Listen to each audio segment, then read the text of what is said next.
What's going on, everybody? Welcome back to the Hardworking Happy Hour. I'm Sean. And I'm Catherine, and as always, we'll be breaking down all things trades, entrepreneurship, and turning your creativity into a passion career.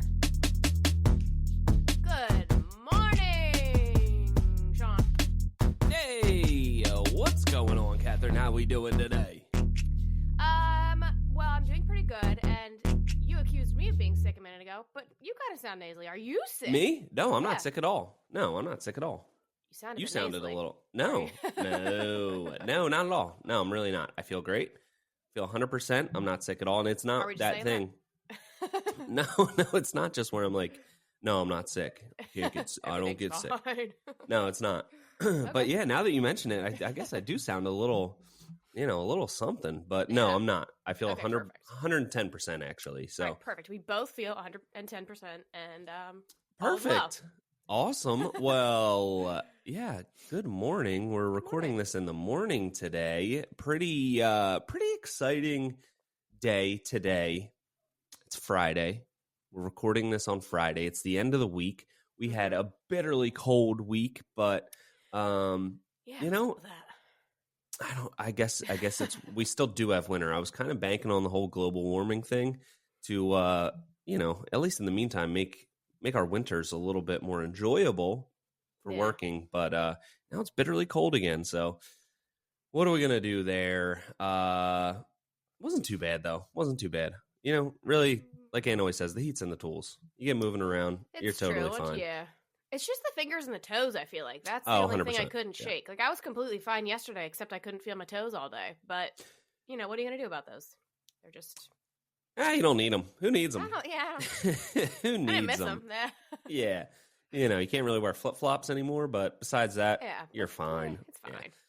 Anyway, so, we got a lot of stuff going on right now. Beginning of the year, we just talked about some of our New Year's goals that we're trying to roll out and all that kind of stuff. And there's just let's go through some kind of updates right now. Number one being the shop. Oh, shop update. Shop update. So, as you all know, we built a shop at my house this year, and getting it fully operational has been a little bit longer than anticipated. As Catherine is probably thinking, I told you so. Me never. No. Yeah, never. That's not your style at all. You like to act nice in public, and then you'll bash me for it later. But we finally got all of our inspections done for the interior of it. We added some things like insulation, mini split systems, and all that kind of stuff. So that was something I wasn't 100% planning on initially, but it was one of those things, like so many projects that you start where it's like, well, I might as well. If we're doing this, we might as well just do it now before we start building it out. And that was the thinking behind insulating it, doing the mini splits was, initially I was thinking, maybe down the line we'll do that. Let's just get it operational. But it's like, I can't really put anything on the walls until we get them like finalized. I don't want to build shelving and all that kind of stuff and then be like, okay, let's take that down so we can insulate it and close up the walls and do mini splits. So I was like, you know what? Let's just do it. So we finally got all of that stuff in. We got the inspections, and now we're enclosing the walls. So we're on like the very, very final stretch of making this thing fully operational. We can move all of our stuff out of our other shop, cancel that. Well, we're not in the lease anymore, but get out of there. Stop paying that monthly fee and just be all boots on the ground, full steam ahead, rolling with maximum efficiency. So what dates are we talking? Throw some dates out there. There are some dates Today out there. It's January 10th. When do you expect to be out of the old shop into the new shop? EOM. Really running EOM. That means end of month. I'm not sure know. if that's okay. I know EOD, end of day, is like a used acronym. I wasn't sure. EOM, EOY. Definitely. Well, it was initially EOY of last year. That was like the goal like 2 months ago. But it's end of this month. And honestly, I was in there the other day and one of the big things. I mean, there is at least a decent amount of stuff that needs to come out of there, go into the new shop. But there's also a lot of stuff that doesn't need to make the move. That needs to make the move into a dumpster. So there's a little bit sales less in there. So I guess I'll go get those. Get them out of there, or else they're going in the dumpster.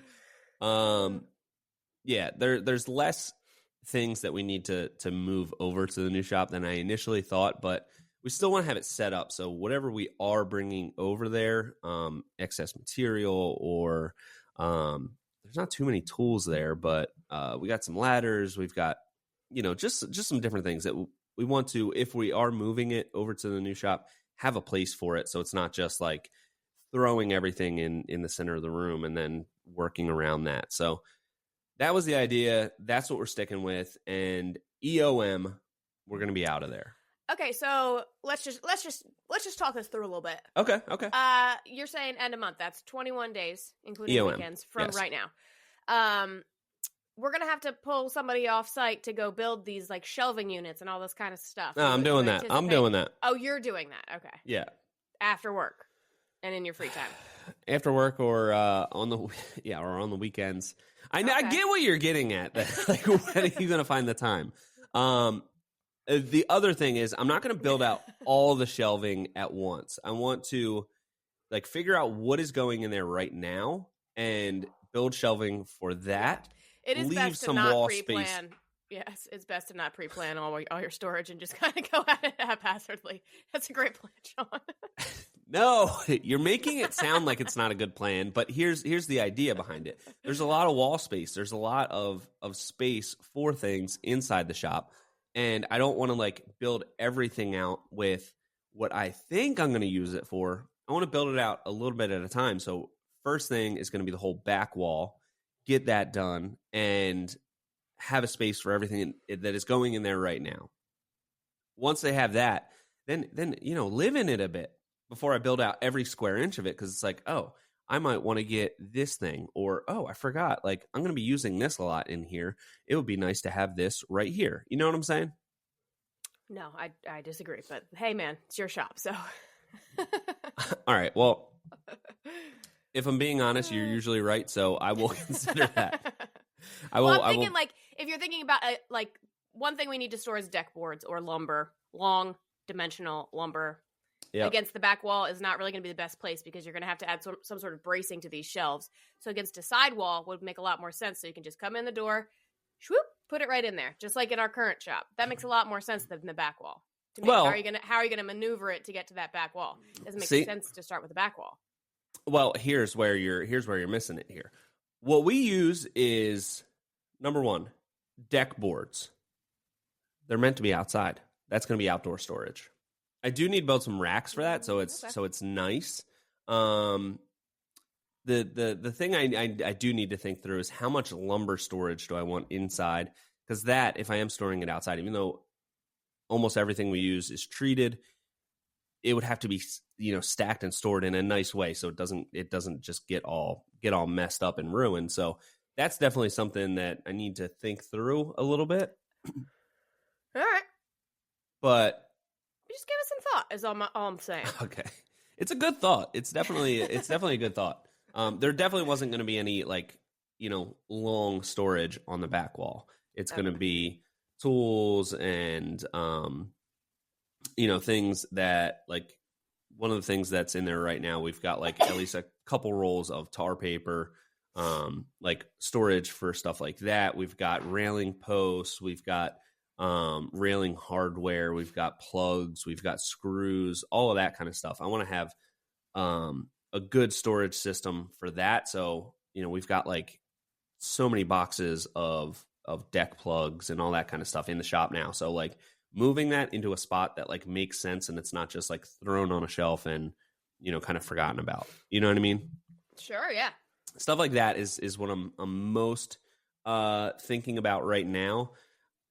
There's not going to be too much stuff stored inside, but any of the thermally modified stuff that we do for ceilings or walls, like that would have to be indoor storage. So I will have to, anticipate where that's going to go. And that will definitely be on a sidewall. So you can just walk in, through the door and plop it in there, and you don't have to maneuver it and, you know, change direction and stuff like that. So, but that's the big shop news. Love it. Can't wait. Big shop news. Yeah, it's going to be exciting. It's going to be super exciting. So, and I've also got Josh doing all the plywood walls right now. Yeah. Old employee old Josh. Yeah. Yep. And he's doing a great job. He just started yesterday. We just got the inspections, got the plywood delivered there, and he's gonna enclose all the walls, and that way I can just work on the shelving and stuff like that and keep it moving. But I am excited to get this thing operational and have everything in one location, because right now it's still split up. There's a decent amount of stuff in there on some kind of like temp shelves, but everything's kind of split between the two spaces, and we're like, oh, where are the plugs? Where, you know? So it's gonna be nice to have everything centrally located, maximum efficiency, moving and grooving, and just having a good time and doing good. Having a great time, Sean. Having a great time. So excited about that. That's one of the things that we kind of have up in the air right now, that we're tackling. And what else? What other stuff we got going on? Oh, I wanted to kind of talk about, so yesterday, or maybe a couple days ago now, we got a inquiry about a job, and we looked at the property, and it was pretty tempting. And it would be about an hour and 15 or an hour and 20 away from me, about an hour away from Sean. It was down the shore in New Jersey. And down the shore. I feel like that's always an interesting thing to talk about, like, because obviously everyone has a threshold of where they're willing to go to and like what is intriguing enough to move them. And I feel like they all come through me, so I'm usually the first buffer, and I usually am not swayed. I'm very rigid about like not making everyone travel, and far jobs just lead to more far jobs. So, but this one was like a little tempting, and I brought it up to you and Anthony, and kind of, it was interesting to hear your guys' thoughts about like the travel aspect of it. And, you know, Anthony was like, well, we could work 410s instead of 5/8s, and you know, everyone was kind of willing to bend a little bit, which I was surprised about. So I thought that'd be a fun thing to talk about. Yeah, for sure. And now you were definitely more open to doing it than you typically would be, and now I get it. It was right on the water. You're a sucker for the water. I'm a water woman. I'm a woman of the water. It was right on the bay. Beautiful, expensive house. It was like a $4 million house, and yeah, about an hour away. Definitely outside of the region that we say we stick to. You know, we don't want to travel that far. That's something that we always say. But these opportunities come up every once in a while, and it's one of the reasons that you are in charge of the inquiries coming in, because I see that. I look up the house, I'm like, oh, this is cool. This could be awesome. Like, it's easy for me to just convince myself, an hour's not that far. It's not that big of a deal. But, you know, it's just, you know, just for a little while. But the thing that I started thinking about last night, because, you know, we talked about this with Ant yesterday, and we were kind of all discussing, like, what would be the pros and cons. He was for it. He was like, you know, hey, like, you know, you can probably charge more down there. You know, everyone can get like a weekly kind of stipend for extra gas and time that you're going to be traveling and stuff like that. But the thing that I started thinking about last night is, it's so tempting, because just like your natural reaction to seeing like, oh, this is a huge house, it's like such a cool property, is like, yeah, I want to do this. This is going to be a great job. But then I thought, the only thing that's going to make this job so much cooler than our other jobs is if we kind of have not an unlimited budget, but a huge budget, and the project can scale the house. So the house is huge. It's right on the bay. So like, to do something that would be like a real showstopper would have to be a huge, huge project. So it's not only traveling far away, but it's only really going to like make sense and be a cool job if it's really big. Yeah. And then we're going to be driving that hour for a really long time, because if we did like a job that took say, a month down there on this humongous house, it's just not going to, like, it's not even going to be a cool project for us to, like, take pictures of or anything, because it'll be so small, won't be scaled to the house. Like, it just won't match up. So, like, to do, like, the dream backyard that would, like, wow us and wow our portfolio and just, like, be a real showstopper, it would have to be like a 3-4 month project. And that's what's made me start thinking, like, okay, it doesn't seem bad to drive an hour, but when you're talking about for 3 or 4 months, that's when we get into those things like, why'd we take this job? So I do feel like I mean, obviously, eventually it would be like, oh my God, this is just horrible. We're driving so far every single day and whatever. And it was like, we'll do it in the dead of winter. And I'm like, I mean, that makes sense, but I'm it's like, oh, we're down the shore and it's in the cold. But to me, it was enticing because, sorry, no, I sound sick. Around us, all of the, like, beautiful $1 million homes still have, like, vinyl siding and all kind of look very similar. And I feel like that is the only chance to get, like, houses that look vastly different. Like, this house looks like something we've never worked on before. It would be like a 2 or maybe even 3-tiered deck. Like, it would be such a different looking project. And I feel like that to me is very enticing because just the house itself looks different. The construction of what we would be doing would be an opportunity to do something so different. And that's so intriguing to me. But like I said, FAR jobs would just lead to more FAR jobs. And I don't want to be known as the shore builder because that's surely not going to happen. So. That's true. And like you said, and like I always say, like, with, types of jobs that you take, they'll lead to more of those type of jobs, but also location. Like, if you work in that location, it's going to probably lead to more jobs in that location. It's like, if you say yes to one, where are you going to say, like, then what do you got no leg to stand on to say, all right, no, we don't. Like, if somebody drives by, hey, this project looks awesome. We actually don't work down here. No, we don't do this. Kind of looks like you do because you're doing it right now.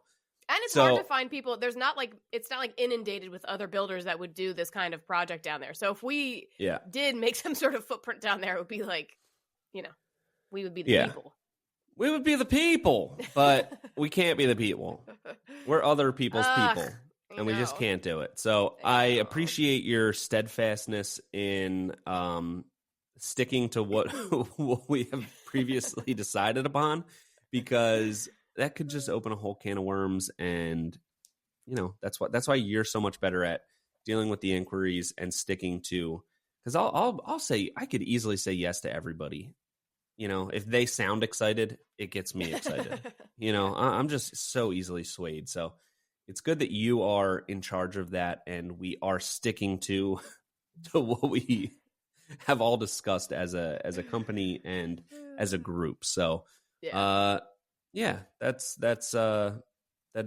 is pretty interesting. So moving on, we have going on right now, kind of some insane stuff is happening in California right now. I'm not sure if it's kind of on the tail end of it right now. It only started like 48 hours ago, which it's really, really crazy. It's also an area that you lived very close to previously before you moved back to New Jersey. So, you know a lot more about it than I do. So why don't you give us kind of an update on these wildfires that have decimated into, like, so much housing, stores, commercial, everything. It's wild. Yeah, it's really, really terrible. And it's like wildfires in California are something that happen regularly. This is not new, but the circumstances of which happened this year is what makes it so new, like, different. And excuse me. So it was fueled by something called the Santa Ana winds, which are usually, pretty strong winds, but they were going up to like 100 miles an hour this year. And that you can't use normal fire suppression tactics like helicopters and planes and all the other kinds of things. And it makes it just spread incredibly fast. So some of these people had like literally 15 minutes to get out of their house. And California they're used to these. They're really good at getting things contained, but this, because of the wind and because they couldn't like put helicopters in and use their normal tactics, it's just spread at this like insane rate. And usually they're pretty good at keeping it contained to just like the forests, which quote unquote forests. They're not like trees, they're desert forests. But anyway, they're usually good at keeping them contained to that kind of area. But these fires were like in just neighborhoods. It was incredibly devastating to the Pacific Palisades. I think it was like 5,300 houses burnt in like 24 hours or something. So it's just, you just can't combat that. That's so insane. And they're flying other fire departments in just so they have like people on the ground to combat these. And it's horrible. Like I have a friend whose house just completely burnt down, and they weren't even in this country, and they just had to watch their house burn from a distance. And I can't imagine a more devastating feeling. But when I lived in California, it was, I lived in like Glendale and Burbank, which is like very city-like, but then I lived on the outskirts in a town called Shadow Hills, which is up by the ridge of the forest. And I had to leave work several times because it would get close to my house. And when it is windy, obviously it blows the embers around, and they're pretty good at predicting where it's going to go. And they're pretty good and strategic about where they evacuate. But like with these winds, it's so far reaching, you can't really predict it. But when I lived there was several times where I would like have to leave work to go get my pets and stuff. So it's just, It's so sad. And I feel my heart is broken for that community, because it's just so, I mean, it's like the Pacific Palisades is just one town that lost 5,300 homes. There's like 6 fires right now just burning in neighborhoods. So it's just so devastating. And I can't, my God, thank God for those firefighters just working around the clock to help these people. I can't even imagine. Yeah. Did you ever have to evacuate your house, like officially? Yeah. Yeah. It's just, it's insane. And I mean, the videos that you see from it are like definitely apocalyptic looking. Yeah. It's just insane. I feel like, people are almost like, when you hear wildfires, it's like we had a ton of wildfires this year in New Jersey. I mean, California always has wildfires. Canada had those wildfires that made, the whole world smoky or whatever last year. Yeah. But you usually don't like, I don't know. You just think, okay, like it's a wildfire, but like, they just always end up like containing it. And it's like, oh my God, it's so widespread. It's burning 100,000 acres. 6 homes have been destroyed. It's usually just like, it always amazes me. Wow, this is like a gigantic fire. Like, how are they containing it? How are they keeping it away from houses? But they always seem to do that. And this is the first one that I've ever seen, and I think has really happened in, they're saying it's the worst loss of property in Los Angeles or California ever. Yeah. Like, just that it immediately, like within 24 hours, it's like fire started, and it is in a neighborhood, and entire developments and neighborhoods, and the whole town is just instantly on fire. It's insane. And there's so many videos of it. So, like, I feel like if this happened 20 years ago, it would just be like, you'd have pictures and stuff like that. Like, whole city burn, whole town burns. Like, it's hard to like be as connected to it. But now you can just like, you can go on Instagram or TikTok and see just like people in their houses filming the flames like coming at them, and it looking like, I saw one that was like, there is no way this person is alive right now. Like, showing all around the house, like literally it looks like the fire is 20 feet from their house at this point, and it's like flames 50 feet high. It's like so terrifying. I did see that those people got out safely, and it was confirmed that they were fine. But it was like so scary looking and so apocalyptic. And you see the videos, especially the videos of it at night, and you see, they're calling it like a fire cane, like it's a hurricane of fire. So you have these 100-mile-an-hour wind gusts, and the embers like just flying through the air. It's just like, it looks like hell. It's so crazy. I've never seen anything like that.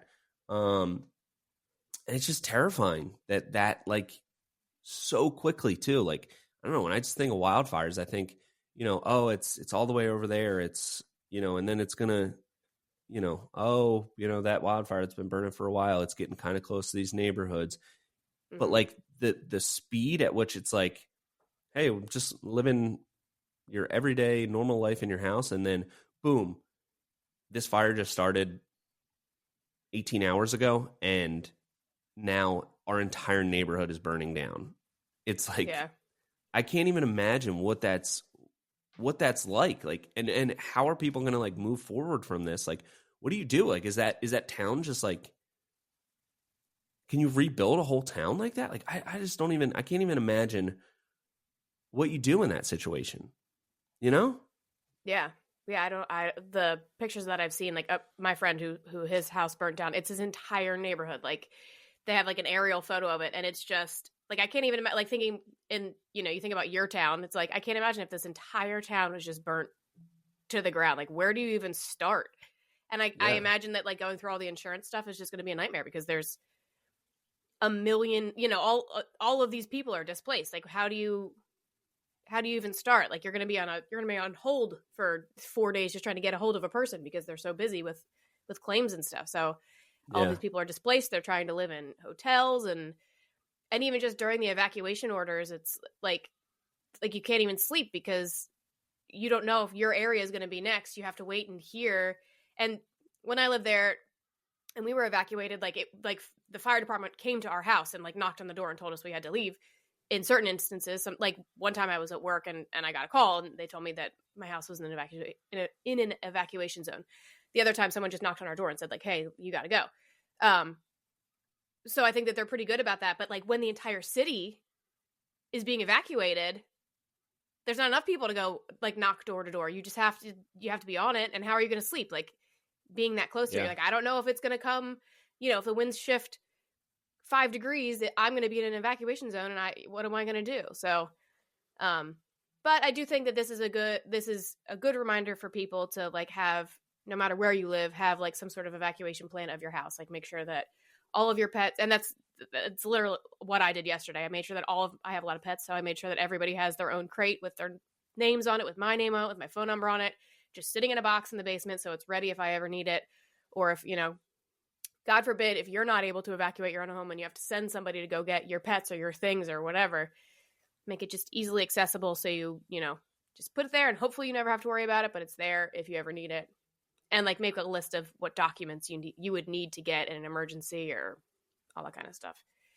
It's a horrible thing to think about, but it is good to just do it now. It's off of your mind. Know that it's done, and then you don't have to think about it, hopefully, ever. That's a really good thing to think about, and just because you never expect anything like this to happen, but it does, and you should be prepared. And one of the things that I've been seeing is like, it like a lot of the press around it, I guess, is hearing about like whose homes have burned. And it is a lot of like, there's been quite a few celebrities, whose houses have burned down and stuff. And I think people are just seeing that, and they're like, oh, like, who cares? It's a bunch of rich, a-holes whose houses burned down. Like, there are a lot of other kind of more regular people that have lost everything. So and nobody deserves to have their house burnt down. Yeah, that is like a horrible way to look at it. I hate hearing that when people are like, "Oh, it's the celebrities. Who cares? They're rich." It's like, okay, so they worked really hard and they were successful in their career, and now they deserve to have their house burnt down? No.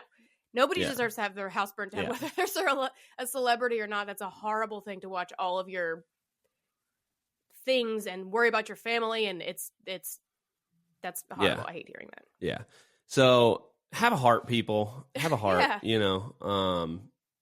Whatever you think about Paris Hilton or whatever. I know she's one of the people that her house burnt down. Yeah. There's a lot of they don't deserve to get their house burned down, but there's also a lot of like more regular people that have lost everything and are going to need to figure out what to do from here, which is just so sad. So, we'll kind of see what happens with this. And there's going to be obviously at least like you said, I don't know where you start with rebuilding, but there is going to be, initially a huge cleanup effort, lots of construction related stuff happening there. So it'll be interesting to see what happens with that. From a construction perspective, the rebuild will just be something to watch and see how they go about rebuilding a whole town, whole developments from nothing after you clean it up. Yeah. I'm interested to see like what, like construction wise, obviously there's going to be a huge amount of construction that needs to happen, and what kind of, like fireproof, like, how like in Florida now you have hurricane proof houses or whatever, like I assume that now all these new houses will be built to some sort of fire standard, which that will be interesting to, see what they come up with for that. Yeah, that's pretty interesting, because I know California already has very high fire rating standards and everything that you have to do. But, who knows when a lot of these houses, they were probably built a long time ago. It'll be interesting to see if this does spark some sort of new, emphasis or enhancement, or, just expanding on the current fire requirements, because it's crazy. And hopefully new fire technology where somebody comes up with something revolutionary that really helps people. Yeah. One last thing, and it'll be the last like negative thing we dwell on, is I saw a video of like a helicopter dumping like the fire retardant powder or whatever on a huge fire. And like the most publicized thing about this fire is that the winds are so strong, and that's what's making it impossible to fight. And you see a video, and like the guy drops the fire retardant over an area that's on fire, and like most of it misses. And all the comments are like, wow, way to go. You got everywhere except the fire. It's like these people are trying to put it out. Like there's literally 100-mile-an-hour winds happening. And then you see like people respond like, the last 5 that they dumped before that went the complete opposite way because of the gusts. So like they have to overcompensate for the winds and try to figure it out. It was just like, how can you possibly be so negative right now? Yeah, that's dumb. And also that's not how they're not trying to put the fire out. They're trying to stop the fire. So they're putting fire retardants on things that are next to it so they don't catch on fire. Oh, they're really? Trying to put the fire out. They're trying to, yes. So even despite the winds, you did a great job. Oh, okay. So shut up, dummies, if you don't know how fire suppression works. I have no clue how it works. But it's just like, like, really? Why don't you go in a damn helicopter or on foot and try to fight the fires instead of like just commenting like, way to go. I could do that better. Oh, it's just, stuff like that. Just I know, and everyone's the conspiracy theories are insane. I was watching. I was on Instagram scrolling last night, and I know I got too far when it was like, I forget what it was, but it was this video of like the fire or whatever, and then there's like a burst of light in the side, and they were like, "This is the government shooting lasers into the fire to start like to keep the fire going. Like it's lasers. The government is shooting lasers into these fires to keep them going." And I was like, you know what? That's enough. I'm done for the day. Yeah. I've reached my conspiracy theory limit. I can't. Let's just get these people into homes. How about we worry about that? Yeah. That's the crazy thing about conspiracy theories is like you hear them and you're like, well, lasers. The government's definitely got laser technology. They could definitely start fires with lasers. And then like you go down this rabbit hole and then you're just like, you see 50 videos that are all like saying the same thing and you're like, well, this is starting to make a little bit of sense. And once it makes like a tiny bit of sense, then like you start to make these connections that aren't really there. I saw it happen in my very own home when Sarah went down like the P. Diddy hole, and she was not the P. Diddy hole, but the rabbit hole of what happened. The rabbit hole of P. Diddy, yes. Of P. Diddy, and there obviously is a lot of truth to a lot of stuff that's happening there. But then some of the videos just got so ridiculous that like every single thing that's ever happened in the last 30 years is connected to P. Diddy and everything he's doing. And it was like, I had to like shake her loose. Like, you're too deep. You're too deep. You're making these like vague connections that make no sense. And, we've all been there. You go down that rabbit hole and you start making these connections. So, don't do that with this. It's a tragedy, and let's focus on the people that need help. Yeah. And it's crazy because, a lot of people, some of the people that we follow work out in that area, and like they're there. Like Robin from More Design Build. Yeah. He's there. Like his clients are affected, and he's been doing some updates and stuff like that. So it's crazy. It's crazy, and we'll kind of keep our eye on what the construction efforts are after this is fully contained and the rebuild starts. So, all right. Moving on from that, we'll go to something a little bit more positive that I just want to touch on, because it's something that we want to start implementing this year, and it's not fully fleshed out yet. And this is the area to kind of flesh out those ideas, and that is bonuses. Bonuses. Bonus. Bonuses. Bonus. Everybody loves a bonus. Everybody loves a bonus, and the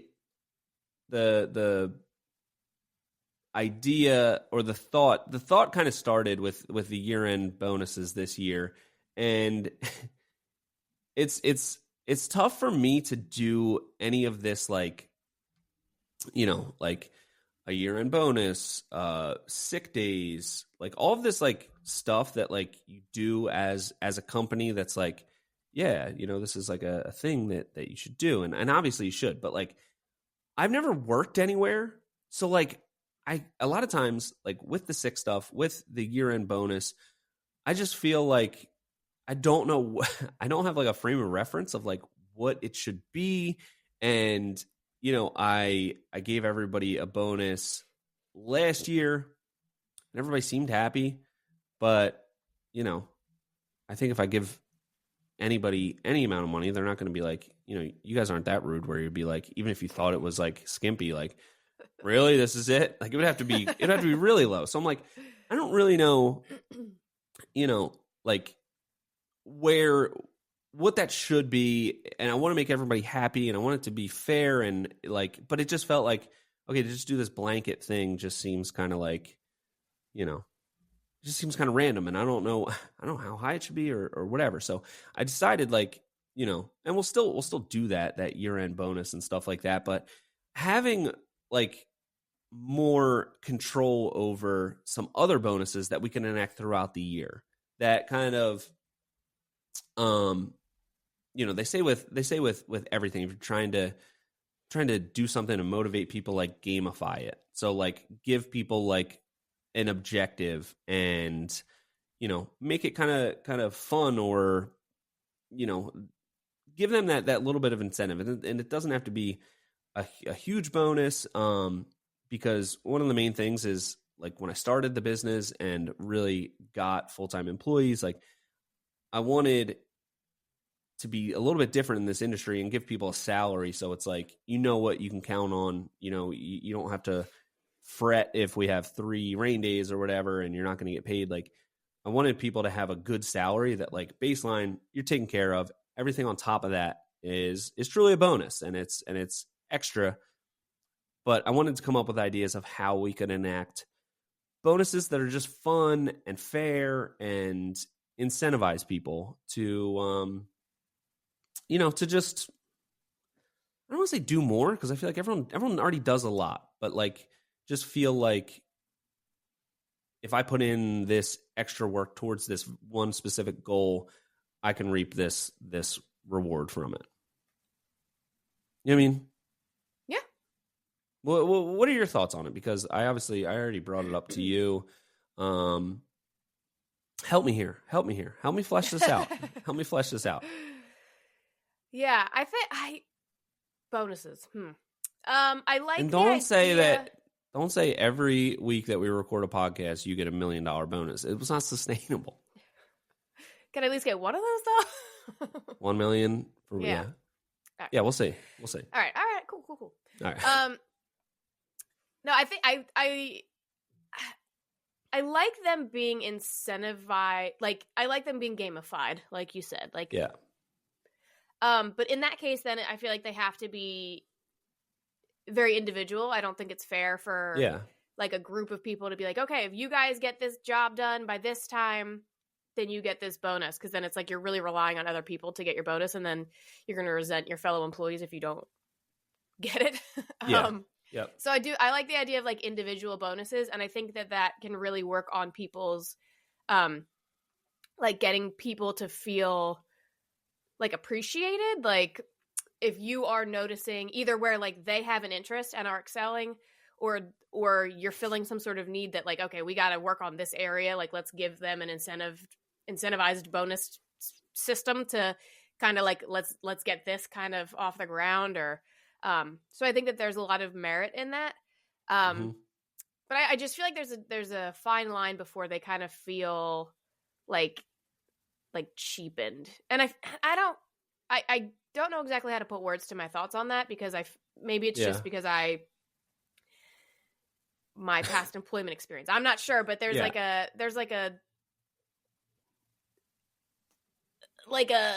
you feel like a dog or something. Like, here, I got this little treat for you. Like you're dangling something in front of us. Like, come on, I know you need this. $500 bucks. Come on. Like, I don't know.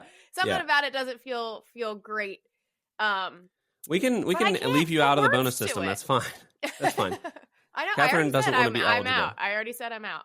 I like the idea of like year-end bonuses, because I feel like especially if you tie it to like a conversation marker about like if it's like during a performance review and you're like, these are, which I guess it would be hard to have a conversation if somebody's like really sucking and you're like, wow, you really did terribly this year, and you owe me a bonus. You're on the verge of getting fired, and here's $5, I guess, go buy some Chick-fil-A. But I think that it's just a good conversation to have, and to have like open communication lines and be like, I just really wanted to thank you for all this hard work that you put in this year. I hope that this bonus really makes you feel valued as an employee. To me, that's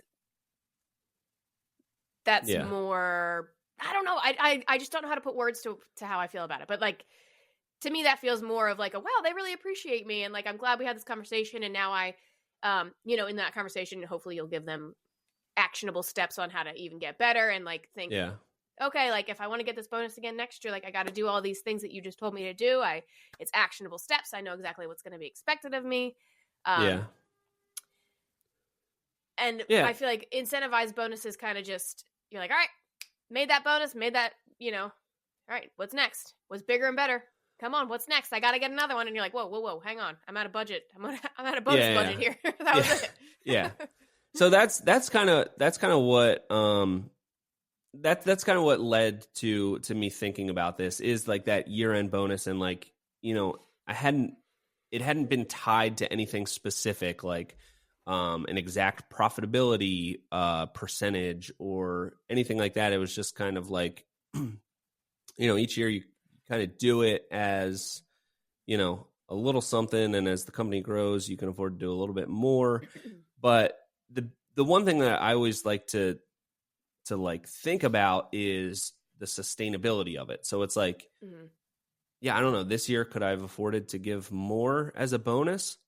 Like, because, like we've said 100 times, like I like to have a really healthy amount of money in the business account, so we can withstand, 2 weeks of snow or whatever, like just really knowing that we're secure and that it's sustainable. And when I give people raises or bonuses, it's something that like is sustainable, and it's not like, oh wow, we had a little bit of a slow time, so everyone's getting a pay decrease and you're getting way less of a bonus. Like, So that's my thinking behind it. So it's like, I don't know, that's where I kind of struggle with it, and it needs to be tied to something that makes sense. Mm-hmm. So I'll just give an example of one that I thought of for Anthony. Anthony, super valued team member. So much of this would not be possible without him and his skill. And just from the carpentry side, he's brought the type of stuff that we do to a whole nother level, like literally with, now us doing roof structures on almost every single project. He's really taking charge of like leading the crew. He is doing the material takeoffs now, which worked out really good. It looks like, this is the first one he did the full package, and it looks like, we're almost done framing, and we got a really, really good amount of materials. It looks like it was pretty damn accurate. So all of that stuff, he's really taken, really good charge of that whole thing. But what are you laughing at? You're just droning on and on about how much we love Anthony. He's doing a great job. We love Anthony. Now go on. We love him. He's doing a great job. We really love him. I just want to emphasize the point of like, that's doing a great job. And that is like, he's the lead carpenter. That's his like job title. That's his responsibility. But he always comes up with really good ideas for content because he's out there. He knows like a lot of these little tips, and, he'll come up with really great ideas. And I think, after a while you can just kind of like, get burnt out or feeling like, it's not really like part of his job to come up with content ideas, but he's really good at it. He's amazing at it. So I'm like, one of the things that I want to do is like, since this is really something he has to go above and beyond for, like it's not his job to think about content ideas. We have a whole team for that. And, but he really just has this touch with like coming up with ideas every once in a while for really good content. So, I came up with an idea for him to, anytime he has an idea for a piece of content, he says, hey, let's film this. He can give some direction. We'll edit it and post it and everything. But if it hits a certain amount of views, he'll get a certain amount of bonus. And it's not, it's not $1 million. It's not, but it's something to just incentivize him. And even with him, he's not really incentivized by money. So it's like, oh no, we don't have to do that. But it's like, no, this is really fair. This is how, you're a huge part of the content. You're obviously a huge part of the carpentry side. So like, here's an incentive for you to go out of your way and be super mindful of, hey, this could make a good clip. And, more than anything, for him, it's not really about the money, I don't think. It's always partially about the cheddar, as we say. But it's more just now, it's a way for him to feel part of it and feel like he has a tie to the success of certain things. And, it's not so much where it's not sustainable for us, but it's enough where it's like, oh, at the end of the month, get a little bonus if whatever ideas I came up with, hit a certain marker and did well, then he'll get a little reward for that. So, I thought that was a good one. And I want to format them in a way so that like everyone feels like they're getting value from what they put in, if that makes sense. So, you know what I mean? Yeah. I don't know. So I'm definitely, in summary, what my job is now is to come up with personalized ones for everybody. And another thing I was kind of thinking about was setting aside a certain amount of the bonus budget and just doing random ones. Like, hey, you did a great job this week. Here's just a little bit. Not a huge amount, but just have, maybe something in the budget so that can be kind of an ongoing thing to just like, hey, I noticed you did this thing this week and you did a great job with it. Here's $100, here's $200, whatever. Yeah. Like, I know how much I appreciate everybody so much within my heart, but I want to make sure I'm showing that outside so everyone else really knows. Yeah. not all about the cheddar, but it's partially about the cheddar. And, you know, I just want it to be fair for everybody. I want everybody to have a good time. I want everyone to be happy. And, you know, so that's something I'm working on and I'm trying to think about. And we'll continue to kind of mold and shape this, this program and go from there. Yeah. Well, we're Last thing, some updates. Oh, yeah, okay, yeah. more. Last thing I want to touch on with this, the traditional way of, you know, doing bonuses would be like, hey, you know, here's our labor budget for this job. If we beat this and we get ahead of schedule, you'll get this % bonus or whatever. But you kind of touched on it. I don't want, like, you know, sometimes we might get behind on something because, you know, we take a little bit longer one day filming something, or like, you know, it can just slow things down just a little bit to be filming stuff, or, you know, maybe I didn't order something. To say you didn't order something, and then we're like, I mean, that's the number one thing. Yeah. And then it's like, all right, well, now I'm not going to get a bonus because this isn't here on time. And I'm like, well, I ordered it, but it didn't come in yet. And then it's like, then everyone starts finger pointing, and it's just like, yeah, let's do something that's, you know, actionable, and everyone can kind of be in control of their own little thing, and it's good for everybody. Yeah. Unless the thing that you think your team needs to work on is teamwork and like team building, then I could see that being like a good little exercise that everyone has to work together for a bonus. But for the most part, I think it's much more beneficial if people feel like they are in control of their own. You know, money is a touchy thing. So I feel like you should be in charge of your own compensation. I say also, when we go over budget on time allotted for a project, it's always your fault. I'd say most of the time it's my fault, or it's everyone's fault a little bit, but most of the blame can be pointed at me. So I don't want everyone to, you know, I want everyone to be happier with me with the bonus system, not pissed off because I ruined it. Yeah. So that's kind of what I'm working on. And I'd love to hear some feedback from people that have implemented certain things and found it, you know, what worked, what didn't, you know, stuff like that. So, yeah. All right. Well, I guess that's it. We are really good at like chit chatting, because I feel like you had a whole other segment planned and we do not have time for it now. So, did I? Yeah, you said you had something to think about. Oh yeah, I do. Okay, well, I'll continue thinking about it, and it'll be something even more to think about next week. All right. We have one thing left. What is it? What's that noise? What's this music? Is it construction talk show podcast history? Which is it is. Welcome to Construction Trivia. All right. I should have done this before we were on air, but I think we're tied still. Really? Okay. 1, 2, 3, 4, 5, 6. 1, 2, 3, 4, 5, 6. Oh no, I'm up. But we have tied for the past 2 weeks. Really? Okay. Yeah. Cool.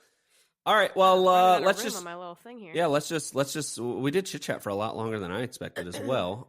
So let's just jump right into it. I'll start. Okay. All right. I'll start. True or false? The first patent for plywood was granted in 1865. Plywood. Okay. They would have to have some sort of way to make plies of wood and then laminate them together. What did you say? 1865? 1865. What would they use plywood for in 1865? What wouldn't they use plywood for? So useful. I'm going to go false. I think that's too early. It's true. It's true. Okay. I thought I could trick you here because like 1865, it's like the year the Civil War ended. It just seems like, you know, a lot was already happening to also go with the plywood patent. But it is true. The idea was patented by John K. Mayo of New York City. And that was when it was initially conceived and patented. But what were they using it for? All kinds of stuff. One of the first things that they used it for was bending and molding furniture. So it wasn't like, you know, necessarily like a construction material. Yeah, so the plywood in general gained popularity in 1905 at the World's Fair in Portland. That drummed up a whole lot of interest, but in 1928 was when it was standardized as a building material as 4x8 sheets. So that's when it really exploded in the construction industry of building houses, buildings, all that kind of stuff. Was 1928, but it was patented in 1865. Interesting. So, thank you. Great plywood fact. Thank you. All right, Sean, we are, not only just a trades podcast, we're also an entrepreneurship podcast. So this is an entrepreneur question. So according to the SBA, the Small Business Association, within the first 5 years of a business, 75% fail within those first 5 years. True or false?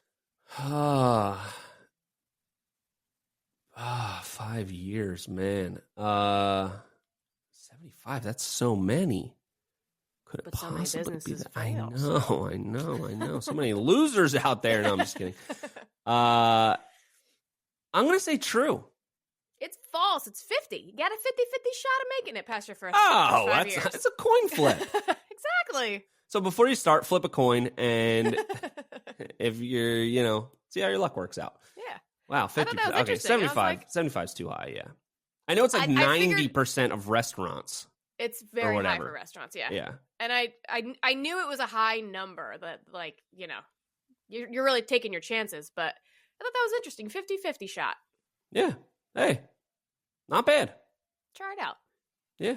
It's better than roulette. Not if you're betting on black. Why? Don't you have 50-50 shot, red or black? No, because there's the green. There's 0 and double 0. Oh, okay. Yeah, so that's how they get you. They're like, oh, it's 50-50. It's not 50-50. Nothing's 50-50. Nothing's 50. They got the advantage. All right. Anyway, next question for you. All right, so we're at 0-0. Not a great showing so far. Yeah, so California is one of the other things that they're also known for is kind of being at the forefront of environmental and climate, initiatives and all that kind of stuff. And one thing in the building industry is LEED certified products and whatnot, LEED. It's something that I've heard a lot about. I never knew what it stood for. So what does LEED, LEED stand for? Is it, and I only did 3 options here. Okay. Give you a little bit of a better shot. Yes. Is it leadership in energy and environmental design, leveraged energy efficient design, or lower energy or electric draw? I think it's A. Do you want me to repeat them? Yeah. Leadership in energy and environmental design, leveraged energy efficient design, lower energy or electric draw. This is honestly so embarrassing because the developer that I worked for was so proud of being LED, like a at the forefront of it. Yeah, I think it's leadership. Right? It is. Okay. It is. That was gonna be really bad if I got that wrong. Your former employee will be proud that you were kind of confident about it. Good job. Good job. Yeah, I had no idea what it stood for. But good job. Yeah, I know it was people that get LEED certified, so that makes sense. Oh, they do leadership in. Yeah. Okay. Yeah, I don't really know too much about it. Yeah. Oh, okay. And I only came up with 3 for you because it was hard to come up with fake ones that made sense. Yeah. So, all right. What do you got for me? Okay. Oh, this is okay. I went with an annual. You love guessing revenues of things, so sometimes I like to throw those in there. So Caterpillar's annual revenue for 2023: A, 16 billion; B, 20 billion; C, 24 billion; or D, 34 billion. 34 billion. No, it's 24 billion. Oh, dang it! I know that they are the largest construction equipment manufacturer in the world. Yeah, they're pretty good. They're pretty good. They got something figured out there. All right, damn it. I thought I was going to get that one. All right. Well, let me try to trick you with this one. Perfect. Okay, so I was thinking about the garage, and one of the things that we did on the well, why am I calling it the garage? One of the things on the shop build there you go. Was trusses. Okay. It's not something that we use a lot. We've only used them on one project besides the shop. So, and that was before you even worked here. So correct. There are a lot of different types of trusses. Mm-hmm. And if you don't believe me, trust me. Trust me. Had to throw that in there. Name 3 types of trusses. What? Come on. I can't name 3 types of trusses. We've only used one. Well, there's a lot. Something web. That's something. A part of a truss. Yeah, but there's like a something web truss. I don't know about a something web truss. Blank. Fill in the blank web truss. I'm not sure. Like a spider web truss? I can't think of it. How about you name one? It's not something that we've really used, so I wasn't sure if you would know this. I don't. Just you don't know it? I'm gonna marinate on it for too long. Okay. Yeah. I mean, there's so many different types. I didn't look up. All right. Well, what are the kinds that we used? Okay, so we've got the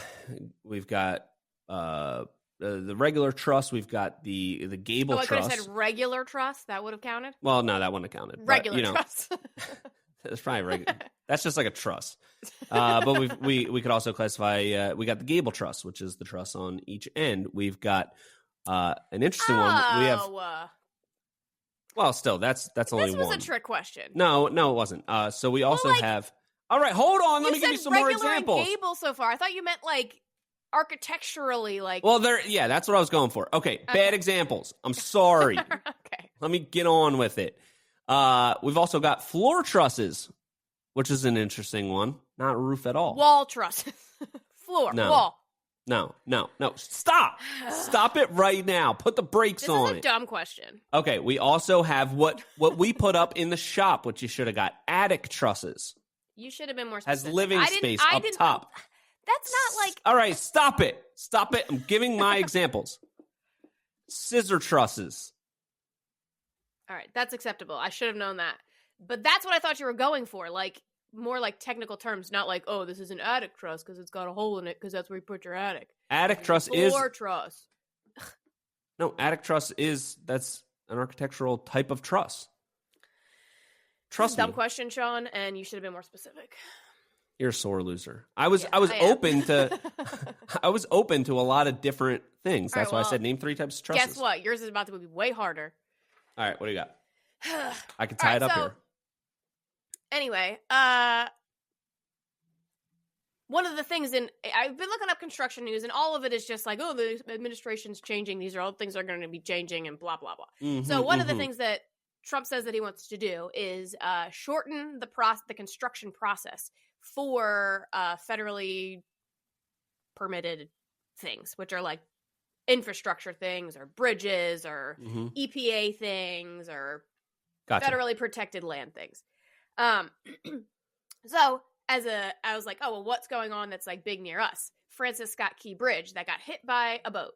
Remember that? In Baltimore Maryland. or whatever? Baltimore, yeah. Yeah. So whatever happened with that? I was looking still at messed that, up? and I was like, yeah, it's still messed up. And I was like, that's a huge project. It's spanning a bay. It's a huge bridge, blah, blah, blah.